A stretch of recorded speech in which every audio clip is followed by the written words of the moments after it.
Hey, how's it going? You're watching The Third Rail. I'm Sera here with Nick and Sasha. Later on in the show, what on earth is going on with mainstream media this week, and when should you give up on your hopes and dreams? But first, on the 17th of March, a US airstrike in West Mosul killed more than 200 civilians. In the aftermath of the London terrorist attack on Westminster, the US Pentagon came out, released a statement, admitted that it had conducted the airstrike. Now, Sash, we didn't hear very much about this in the Australian news. Surprised? No, I'm not surprised. I mean, that's generally the gist when it comes to these sorts of things. You don't usually publicise times when you fuck up, and that's what they did here.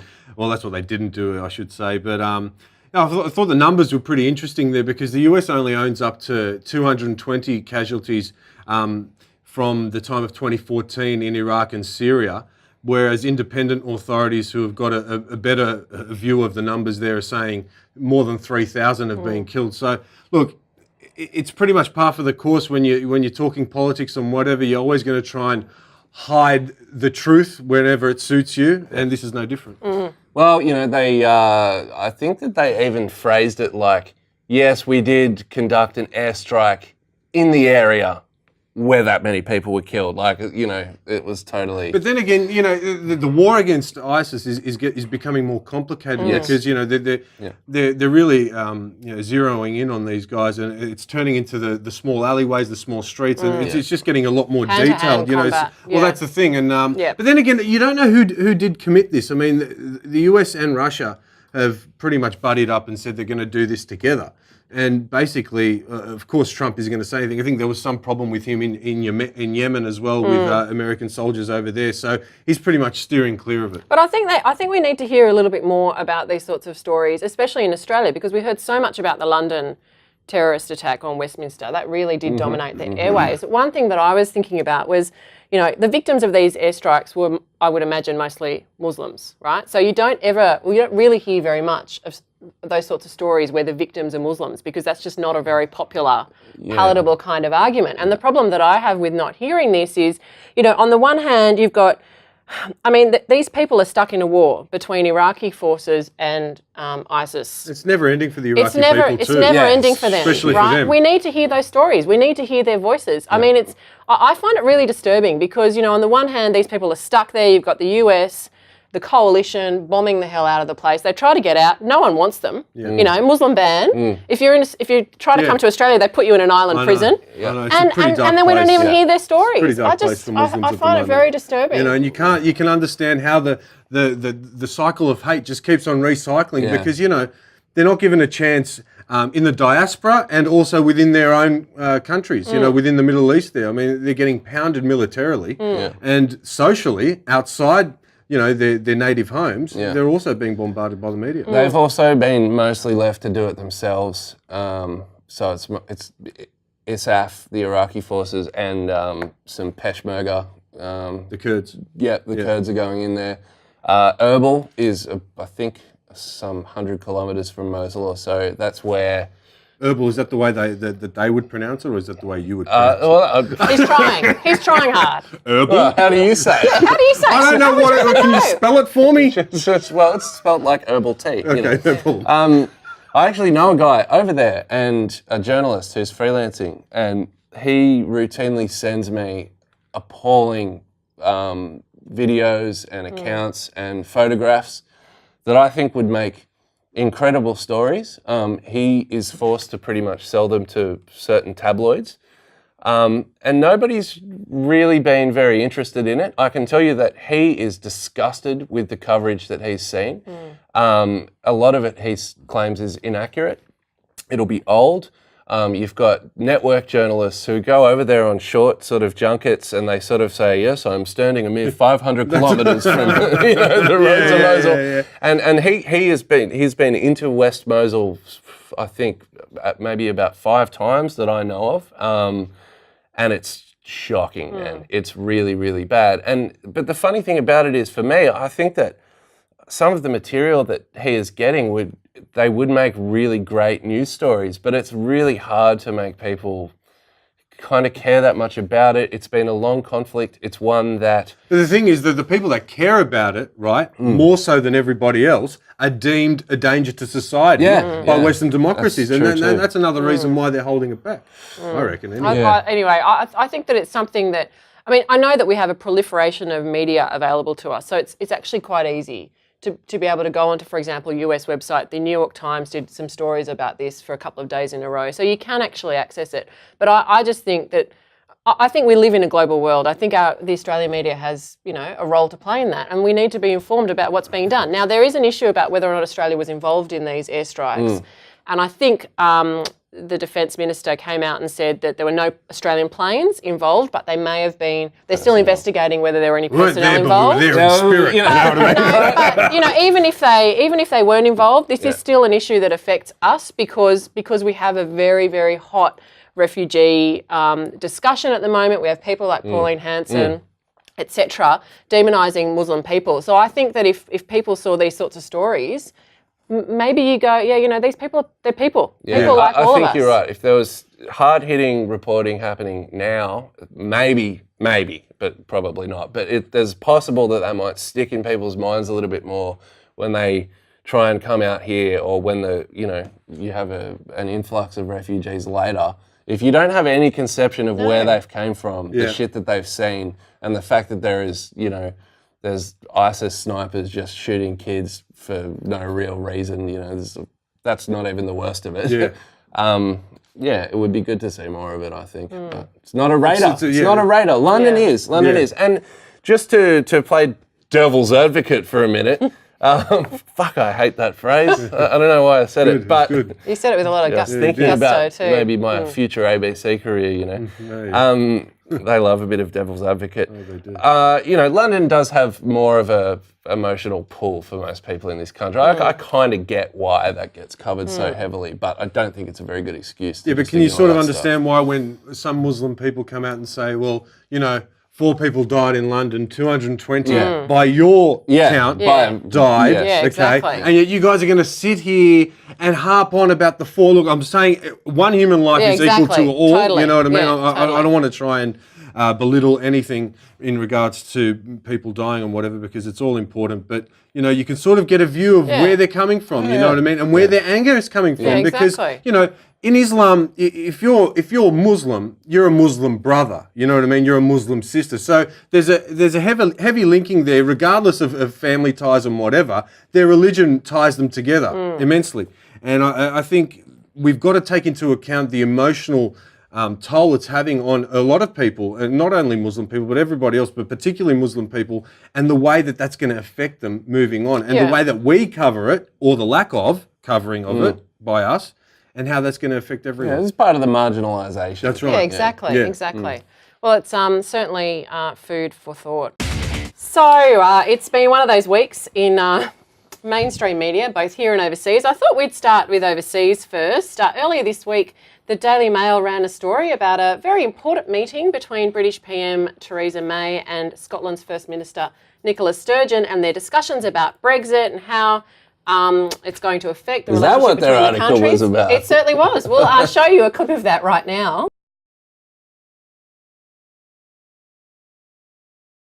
So, never mind Brexit, Nick. Who won Lexit? I thought it was a pretty good headline, to be honest with you. No, I mean, in terms of editorially and journalistically, that was pretty good. That should not have been a headline. It should not have been the angle. Whoever thought of it would be giving themselves a massive pat on the back, but it's not appropriate. Right? Yeah, but you know what? That's the thing with this. Everyone's like, oh, well, that's just outrageous. And you're like, it's the Daily Mail. That's they do this shit every single day about Why everything. are we outraged? It's basically a web page that is just, it's like some sort of... It's the devil's advocate. Nice. I like that. Nice you go to the Daily Mail. This is how internally... internally conflicted the Daily Mail is, right? If you check out the right rail on their site, or the sort of the roadblock, I think the technical term is, down the bottom where they just collect all of the stories that they're running but not really featuring heavily on the page. I call the one down the bottom the skin bin, which also would be a good name for the right rail because it's just tits and ass. It's like, that's ooh. what sells, man. Outrageous. Yeah, That's I what know. sells. But look, it's one thing to do that with celebrities who sell themselves in that way. Some, okay, I can see that. But these are elected leaders, you know, and the they Daily Mail doesn't care. they don't care. But I mean, it just to me shows the complete lack of respect for women in generally and in positions of power in particular. That's true, but that's what I'm trying to say is the experience of the Daily Mail, and just to tail my point before, the Daily Mail has these really strict rules about the language they use, if you believe it or not. So they're not allowed to say like arse or anything like that. That's why They don't need to. That's why they're No, obsessed they with the don't. word derriere. I just think it's really odd when you're going that far out that you're like, oh no, we can't be, we have to star out the word think you gotta- vagina and things like this. But you've got, when you go to the Daily Mail site, it's just like it's the most sort of shameful and degrading experience. And yet, allegedly, That's right. it's difficult to turn away from it. I know. It appeals to You just your inner sins, you know. But this is different. This is different to normal Daily Mail, I maintain. I think that this is different because this is, it's just the political context is very, very different. You just cannot imagine a picture of two male politicians and this type of a headline being run. I mean, I saw some really interesting tweets actually. Yeah, cockfight, two Yeah, guys. it was all pretty funny. People on Twitter were going berserk. That gave me quite a lot of amusement. But I think it is a bit different to the usual Daily Mail sort of stuff. Yeah, but you know what? Like in a way, just to play the old, Devil's advocate. That's right. Nobody, like that whole story was completely overshadowed. Like I didn't really know what the fuck Sturgeon and May were talking about. Well, that's the whole point. Yeah, I mean, it's until sort of, you go and check it later, right? Like know. they totally overshadowed that's the whole point. But it sort of raises an interesting question because, of course, we saw this week things go pretty crazy in sunny Australia, not so sunny Sydney, but with Mark Latham. Latham. And Latho, and who, of course, as of yesterday, he's lost his contract with Sky for his show The Outsiders. Oh, yeah. And it's all because he questioned the sexuality of one of the boys who appeared in that Sydney Boys Well, High. he just said he was gay. Yeah, I mean, but anyway, it was a bizarre kind of comment anyway, but I actually think it's actually more bizarre that he got done for that, given all the other stuff that he said. Yeah, I know. Yeah. I think everything went downhill for Latho after that handshake in 07 with Johnny Howard. Was it 07 or was it 07? Yeah, no, he lost the election and that was all downhill. No, that from was there. Kevin 07. No, No, sorry. it wasn't 07, it was 04. 04. Sorry, Yeah. sorry. Yeah. Yeah, no, you're right. That's definitely where the decline started. Yeah. The thing with Latham is that, he's now a sort of a Trump bugler. And yes, a bugler. He loves Trump. He really enjoys. He's got definitely. He switched allegiances here. I don't know if he's really switched or he's just sort of found he sort of wants to support the common. Or do you think his narcissism has taken over, allegedly? I don't know if he is narcissistic, but certainly. It's anyway. hard to tell. I'm just saying that Latham, although he keeps getting himself fired by doing things like this, which he's been fired from every job that he's ever had, really, which a little tiny part of me kind of respects, like why break the streak now? I think as a Trump proponent, he would be one of the better placed ones to actually push that Trump-style agenda because Latham, no matter what you think of him, is a reasonably sophisticated thinker. He's a good writer. He's an effective communicator, good at getting attention. His insults are like usually cutting and reasonably witty. He's kind of got a bunch of attributes that are totally spoiled by, in my opinion, his shitty politics and obviously his shitty personality. Well, there's obviously some anger issues as a sort of, that are sort of underlying all of this. But I mean, the third sort of example of crazy stuff happening in mainstream media is the one that I was really quite stunned by, which is Bill O'Reilly in the US. And this is what he had to say about the African-American Congresswoman, Maxine Waters. And we'll just show you a quick clip of that now. You're not nearly as patriotic as we are. I didn't hear a word she said. I was looking at the James Brown wig. If we have a picture of James, it's the same. It's the same one, right? No, and he's not using it anymore. I got to defend her on that. You're all wrong about this. I have to defend her on that. You can't go after a woman's looks. I think she's very attractive. But I didn't say she wasn't attractive. I love James Brown. So you just gave me a look there, like as if you watch it. I do, honestly. It's good entertainment sometimes. Oh, I tell you, he loves himself so much, but he's just, I don't know. He came out and apologised. Yeah, he did. Yeah. He did. I don't know if you actually read the transcript of the actual conversation he had with the other person on air at the time, but they were making references to Miss Waters' her wig, her hair, and making it look sound like that she was wearing maybe James Brown's wig or something like that. I just find it, pretty interesting how things have just turned on its head in America, socially and within the media as well, particularly because of the change of government. All of a sudden, people are just, I'm not going to be subtle about my racism and sexism anymore. O'Reilly never was, though. Yeah, he never was. He never wasn't, was, but still, I think he's pretty out there now, man. And like he's just basking in the sun, basically. Yeah. He's loving it. At least he apologised. At least he apologised, Yeah. which Latham didn't do. No, he's probably not going to. No, I think it's probably right. Yeah. I wanted to quote something that Maxine Waters said. I think we'll wrap it up on this, just to, get a bit of power to you. And this is what she says. She says, and I'd like to say to women out there everywhere, don't allow these right-wing talking heads, these dishonourable people to intimidate you or scare you.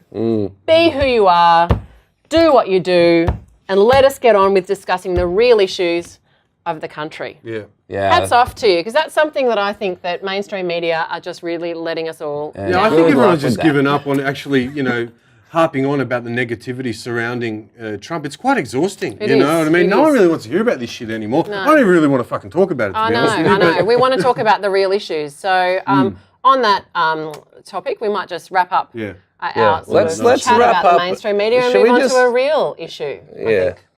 All right, so on to another really heavy story, a real story. Yeah. When should you give up on your dreams? Hopes and dreams. Your yes. hopes and dreams. I mean, this is your topic for the night. Yeah, it just constantly what's- goes through my head daily, you know what I mean? And like, I remember being young and having these aspirations of doing things and, setting some sort of legacy that I might someday be proud of, And it's not going to happen. Hold on.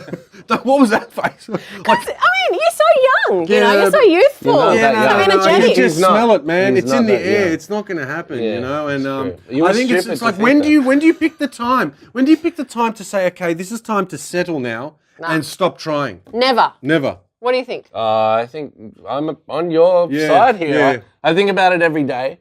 I think that it's not so much like a singular decision, like tomorrow I'm not going to go, right, that's it. No more of the hopes and dreams. What I feel is that these things are being just ground out of me. It's a gradual Daily. process. There's no need to give up on your hopes and dreams in one fell swoop. That's right. They'll be gone soon enough. Day by day. No, Guys, it's so miserable. true. It's true. It is. It's awful. You're It just is. like this little cog in the thing, and all your teeth are going to get worn down. No one's going to want to oil you anymore. They'll throw you on the fucking scrap That's heap. right, And you'll think, why didn't I just go here earlier? That's right. You know? When do you stop licking ass within your industry, right? Never. No. You got it. Like, this is the sort of judgment you have to make within yourself. Like, do I eat ass forever or do I go out there and try and make it on my own? Well, because it you know what? depends. The taste of shit is becoming, awfully exhausting here. And I don't know. It's becoming, look, life is becoming a party you can't leave. Yeah, but goodness. you can So mix that miserable. up. You can mix it up a bit, Sash. That's the thing is variety. You feel bored with eating us? Go and suck some dick. For goodness sake. Why does Regardless. everything always have to go so Yeah, I know. downhill? It's a bit gone beneath downhill. the belt. But regardless, But Sarah, look, you seem very positive. I'm a positive Okay, you're the person. reach for the stars kind of person. I am. And and there's something I've been thinking about. I mean, I don't really want to disclose my age, but I Oh might as my well God. because, since we're talking about these sort of serious topics, so I'll be 40 this year. And this is something I've been thinking about, Yes. your dreams and hopes. And of course, 40, it's just that age where you go, okay, where am I going? What have I been doing with my life? And is it what I thought it was going to be? And I just think, I've got potentially at least another 40, 45 years. That's pretty ambitious. So, if everything goes all right, touch wood. So you sort of think, I'm only halfway through. Why give up now? That's And not you're younger than me. Yeah, Why would you somewhat, even have but that still, attitude? regardless of that, I mean, it's not about it. It's about having these instilled thoughts within your mind a certain time ago about what you were going to be, where you were going to be doing it, and what you were at a certain age you were going to be this and blah blah blah. Because when you're young, you sort of categorize your life in probably 3 sections. The start, the middle, and the end. And it's getting to the point where I'm near the middle now, and I'm thinking, You got a long way to go. this shit. Don't feel. You know what? If we were sitting in a more comfortable environment, I'd give you guys a hug. Because to be honest with you, to make it in anything you want to do, right? I mean, let's talk. Hugs are just false hope. No, hugs are Hugs good. are very fake. They're fake. Oh, not a for hug 3 from seconds me. everything's all right, and now I'm letting go. It's true. But it's true, And I just think you got to pick a time to say, well, I'm done with that, and I'm going to move on with something Maybe, else. maybe when you do that, maybe sort of you go, that's it, I'm done with the dreams. Maybe then you sort of are liberated. Yeah, I think so, man. That's I quite hope so. popular. You know Because you what? always have these stupid hopes, Yeah. Maybe we should give that a go. Yeah. Maybe give it a something go. better will come along. Yeah. But then I feel like I'm back in the hope trap again. Yeah. And that's really how I got here in the first place. Yeah, that's true. Oh, what a very somber note to finish our show on tonight. I hope that you will never give up on your hopes and dreams. Don't listen to these You Reach know for what? the stars. Reach for the stars.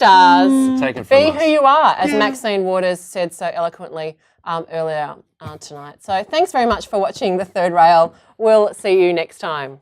Bye.